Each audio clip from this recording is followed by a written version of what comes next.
Okay, we have discussed balancing and bandwagoning, basically why a state enters into an alliance, but now we have to look at how states behave when they are in the alliance. We know that upon entering an alliance, a new problem emerges.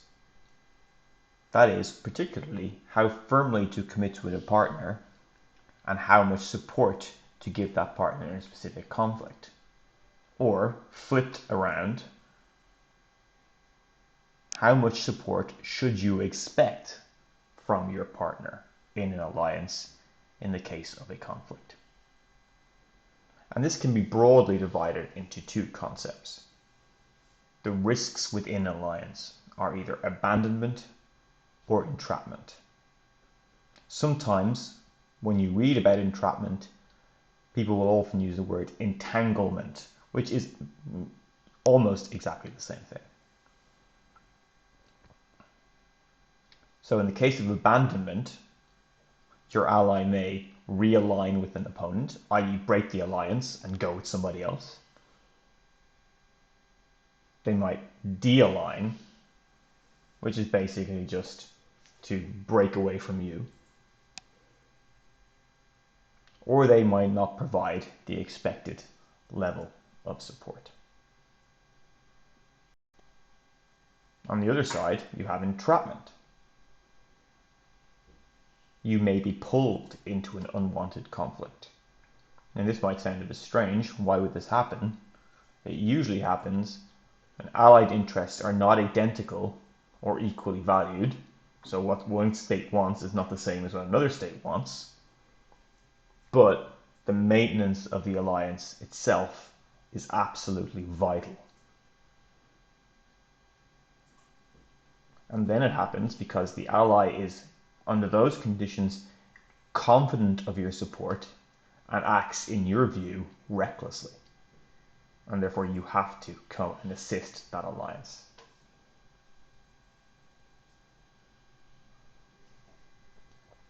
Now, looking at abandonment, if you look at examples of either realigning with an opponent, you can look at, for example, the USSR, Nazi Germany alliance, and how that fell apart during World War II, or in the early stages of World War II, mainly when Nazi Germany invaded the Soviet Union. You can see de-alignment, for example, the Philippines now, as we talked about in the previous video, arguably de-aligning with the United States now, and possibly even now realigning with an opponent. Even the US and NATO, people fear the US will de-align with NATO, either formally or informally, by withdrawing support from NATO headquarters, for example, or may not just provide the expected support in the case of a conflict. Now, a good example of that would be Denmark or Norway during the Cold War, who legitimately feared that NATO would not immediately provide support in the outbreak of war with the Soviet Union. On the other side, examples of entrapment would be arguably NATO and allied countries being pulled into US wars in the Middle East, most clearly Iraq, arguably but to a lesser extent Afghanistan, and latterly in the war against ISIS. Legitimately, many European countries, many NATO countries fear being pulled into a conflict with China because the US will force them to do so.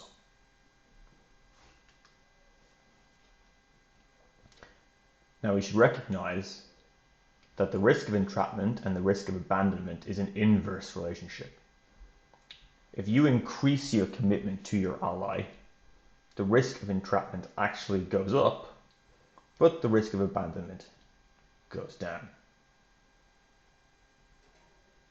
So, for example, if the United States puts in more commitment to, for example, Japan may become more confident of US support and may take a risk over a disputed island in the East China Sea.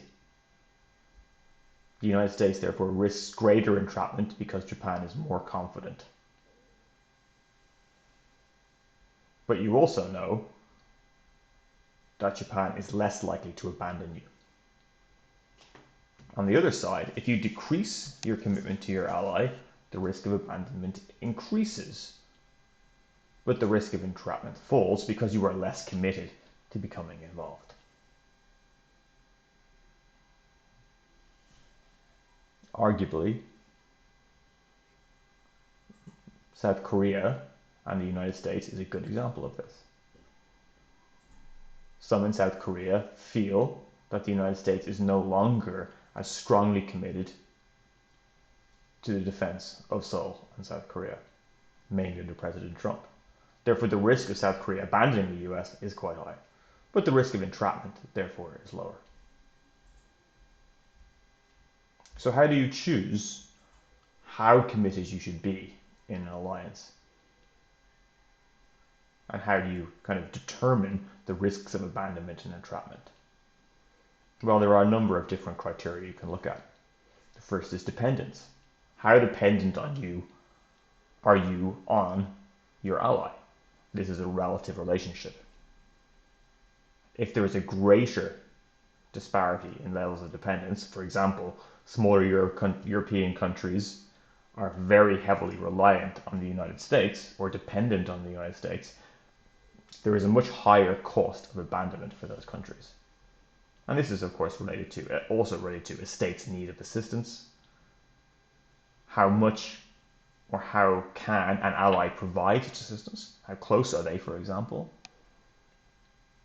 What kind of level of tension are you in with the adversary? And could these smaller states, for example, find different allies? On this example at the bottom is, does the US fear abandonment? Not really. It knows it will always have allies because it is the most powerful actor in town and there's really nobody else to replace them. So while many countries may talk of leaving the US, for example, occasionally South Korea, even some a lesser debate in Japan or even in Europe, the reality is there's no other game in town. So the US does not have to fear abandonment so much. Now, linked to dependence is strategic interest. Is a state truly interested in protecting its ally? Now, this is different from dependence. It's more like an indirect kind of a dependence. You have to kind of assess, kind of both countries' strategic interests. For example, how committed is the United Kingdom to defending Europe? Are their interests aligned? Some would argue yes, some would argue no. The second example would be the United States and Japan. I would argue Japan does not have to fear abandonment from the United States because the United States needs Japan due to geography and the requirement of forward operating bases that Japan can provide. We do know that an asymmetry of interest creates stronger fear of abandonment. So if you have a different level of strategic interest in a specific subject, your fear of abandonment might be higher. We also know that strategic interest gives weaker allies leverage.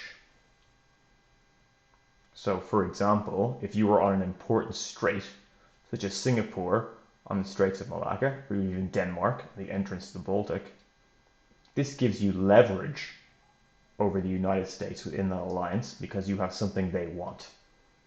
You have a mutual strategic interest and you have a value-added ally despite your weakness.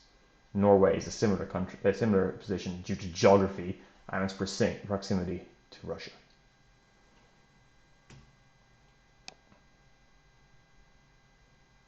There's also a question about explicitness. We know that vague agreements increase the fear of abandonment, but they also reduce the fear of entrapment. So if you look at NATO Article 5, each of them will assist the party or parties so attacked by taking forthwith individually and in concert with other parties such action as it deems necessary. So Article 5 is termed in a way that kind of commits all states to protect each other.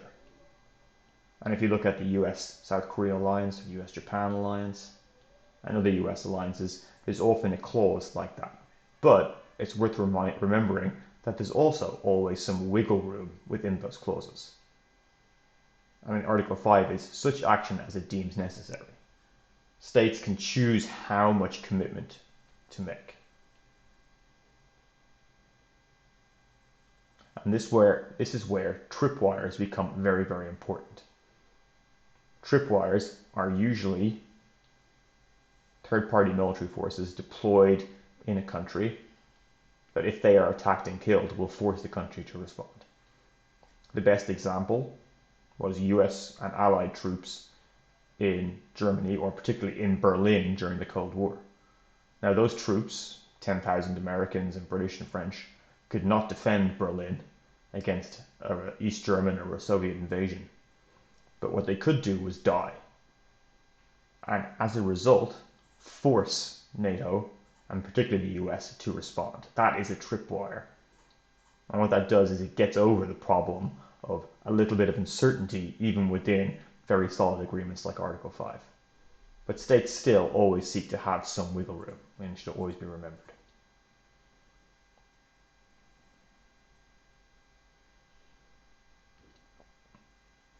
And then related to strategic interest is, does your ally's conflictual relationship with an adversary match yours? If yes, then the risk of abandonment or entrapment is reduced. If no, both fears increase.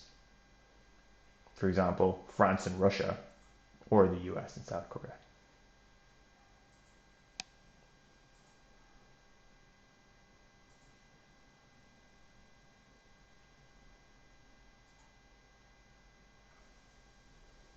Now, many of these concepts that we've talked about generally apply to a multipolar system.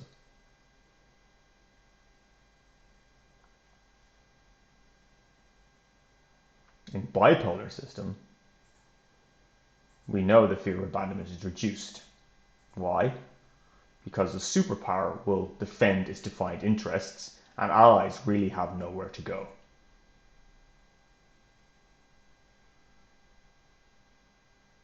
Some would argue that nuclear weapons actually even further reduce the fear of abandonment because they increase the level of relative stability. But we do know under such a system, entrapment is still a possibility. And this is a much greater fear for smaller allies. Why is this a greater fear for smaller allies?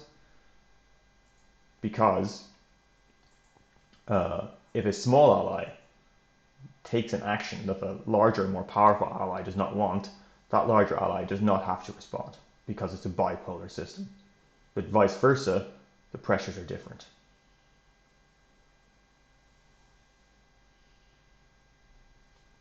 We also know that in a bipolar system, disagreements or significant disagreements are always possible, but the alliance will nearly always remain strong. Why is this? This is because there are shared defined interests as a result of the international structure or bipolarity. And the Suez Crisis is the best example of this, where France, the United Kingdom, and Israel colluded or collaborated to take the Suez Canal, and the US stopped them in their tracks.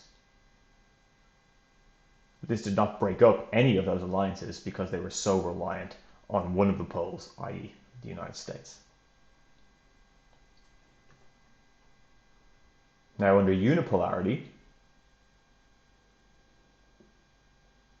there is a significant number of questions. Why do alliances exist? Now, this quote here, the only way in which intra-NATO conflict might conceivably bring about the alliance's demise is through a radical revision of the US conception of its interests, such that it is no longer subject to structural compulsion. So what they're talking about here is, under unipolarity, the US is so strong that there is no incentive for anyone to leave NATO. The only person that could break NATO up is the US itself, because it believes its interest has changed. It's no surprise that this quote was written when Donald Trump was threatening the very foundations of that alliance. But under unipolarity, both the fear of abandonment increases and the fear of entrapment increases, because the strongest ally can basically do whatever it wants.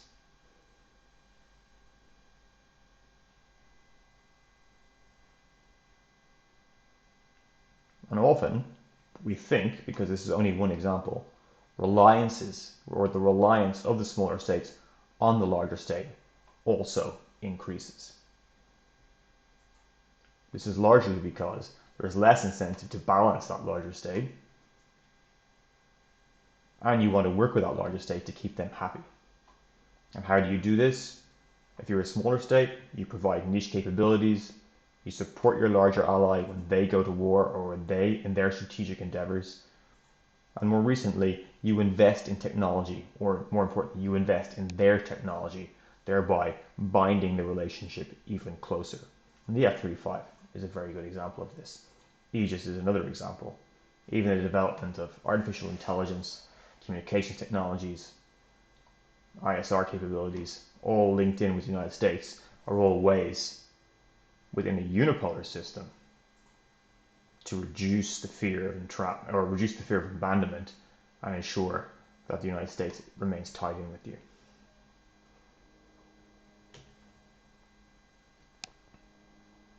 But we know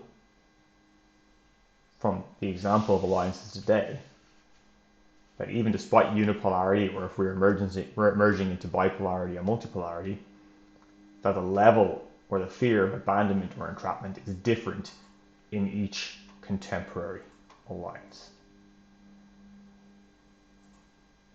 And managing these fears is the core element in alliance management. So for example, the South Korea-US alliance, South Korea fears or increasingly fears US abandonment, primarily because North Korea has the ability to strike the US with the nuclear weapon, or potentially has that capacity. And Seoul fears, would the US sacrifice LA for a city in South Korea? This is the inverse of what was happening in the 50s, 60s, and 70s, where the US feared entrapment if South Korea went to war with North Korea.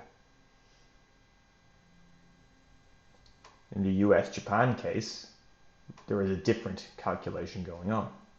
Japan constantly fears abandonment, but knows that its geography means the US needs Japan if the US is to stay as a Pacific power.